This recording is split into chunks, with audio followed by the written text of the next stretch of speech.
उन्होंने लंदन में हुए तीनों गोलमेज सम्मेलनों 1930 से 32 में भाग लिया और संवैधानिक गतिरोध को दूर करने में महत्वपूर्ण भूमिका निभाई। Hello guys, welcome to my channel history and polity. आज का हमारा क्वेश्चन है, भारतीय राष्ट्रीय आंदोलन के संदर्भ में निम्नलिखित युग्मों पर विचार कीजिए। इसमें एक व्यक्ति और एक प्रस्तावित पद लिखा है। व्यक्ति में सर तेज बहादुर सप्रू, अध्यक्ष अखिल भारतीय उदार संघ। दूसरे हैं के.सी. नियोगी, सदस्य संविधान सभा। तृतीय है पी.सी. जोशी, महासचिव भारतीय साम्यवादी दल।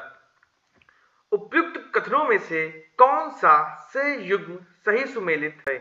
ऑप्शन ए है केवल एक, ऑप्शन बी है केवल एक और दो, ऑप्शन सी है केवल तीन, या ऑप्शन डी है एक, दो और तीन। इसका उत्तर ऑप्शन डी होगा, एक, दो और तीन। आइए अब इसकी व्याख्या देखते हैं। सर तेज बहादुर सप्रू अखिल भारतीय उदारवादी संघ से संबंधित थे। वहीं के.सी. नियोगी संविधान सभा के सदस्य बंगाल से के साथ साथ वर्ष 1951 में गठित पहले वित्त आयोग के अध्यक्ष थे। पी.सी. जोशी वर्ष 1935 में भारतीय साम्यवादी दल के महासचिव बने। अतः इस प्रकार विकल्प डी सही उत्तर है।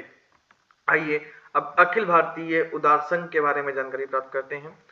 सर तेज बहादुर सप्रू 1875 से 1849 एक प्रमुख भारतीय वकील, उदारवादी राजनेता और संवैधानिक विशेषज्ञ थे, जिन्होंने National Liberal Federation of India अखिल भारतीय उदार संघ की स्थापना में महत्वपूर्ण भूमिका निभाई।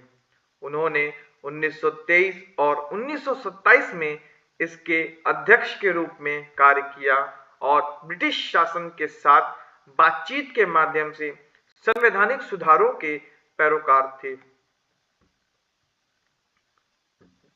अखिल भारतीय उदार संघ और सर सप्रू के बारे में मुख्य विवरण। उदारवादी दृष्टिकोण। सप्रू कांग्रेस के उदारवादी गुट के हिस्सा थे, जो गोपाल कृष्ण गोखले की नीतियों का समर्थन करते थे। उनका मानना था कि शांतिपूर्ण संवाद से ही देश को संवैधानिक अधिकार और स्वतंत्रता मिल सकती है। स्थापना और भूमिका। 1918 में कांग्रेस से अलग होने के बाद वे नेशनल लिबरल फेडरेशन के संस्थापक सदस्यों में से एक बने। गोलमेज सम्मेलन।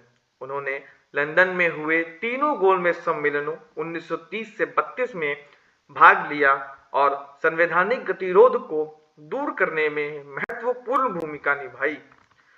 सर सप्रू समिति 1944-45 भारत के राजनीतिक गतिरोध को दूर करने के लिए उन्होंने सप्रू समिति का गठन किया, जिसने एक संयुक्त भारत के लिए संवैधानिक प्रस्ताव रखे।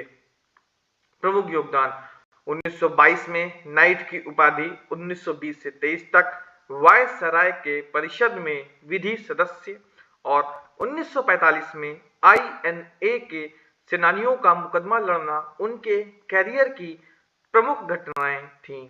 उन्होंने हिंदू मुस्लिम एकता और संयुक्त भारत का समर्थन किया, हालांकि वे देश के विभाजन को रोकने में असमर्थ रहे। आइए अब के.सी. नियोगी और संविधान सभा के बारे में जानकारी प्राप्त करते हैं। के.सी. नियोगी क्षितिज चंद्र नियोगी भारतीय संविधान सभा के एक प्रमुख सदस्य थे। उनके बारे में मुख्य तथ्य। संविधान सभा में भूमिका। वे संविधान सभा के सदस्य थे। स्वतंत्र भारत के प्रथम मंत्रिमंडल। उन्होंने 6 सितंबर 1947 को स्थापित पुनर्वास मंत्रालय में मंत्री के रूप में कार्य किया और बाद में वाणिज्य मंत्री भी बने। प्रथम वित्त आयोग। वे भारत के प्रथम वित्त आयोग के अध्यक्ष थे 1951 से 56। योजना आयोग। उन्होंने योजना आयोग की स्थापना में भी महत्वपूर्ण भूमिका निभाई थी। वह पश्चिम बंगाल के रहने वाले एक प्रमुख राजनेता थे। आइए अब पीसी जोशी के बारे में देखते हैं। पूरन चंद्र जोशी। पीसी जोशी 1907 से 80 भारतीय साम्यवादी आंदोलन के एक प्रमुख प्रारंभिक नेता और भारतीय कम्युनिस्ट पार्टी सीपीआई के प्रथम महासचिव 1935 से 47 थे। उन्होंने पार्टी को किसानों, मजदूरों और बुद्धिजीवियों के बीच एक बड़े जन आंदोलन के रूप में विकसित किया और फासीवाद व साम्राज्यवाद के खिलाफ कड़ा रुख अपनाया।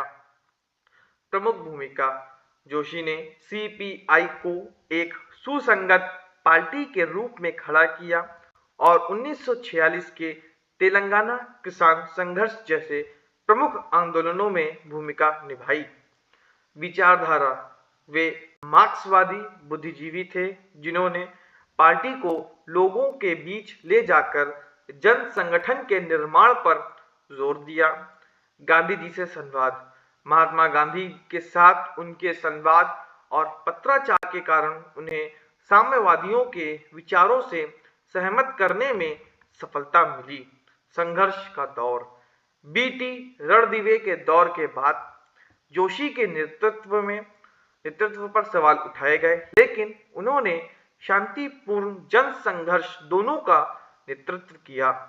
1964 में सीपीआई में विभाजन हुआ, जिसके बाद वामपंथी गुट ने भारतीय कम्युनिस्ट पार्टी मार्क्सवादी का गठन किया, जिसमें जोशी को विरासत ने भी भूमिका निभाई। धन्यवाद। अगर आपको वीडियो पसंद आया है तो आप वीडियो को लाइक, कमेंट और शेयर अवश्य करें तथा ऐसे ही नॉलेजेबल वीडियोस के लिए आप चैनल को सब्सक्राइब करें। धन्यवाद।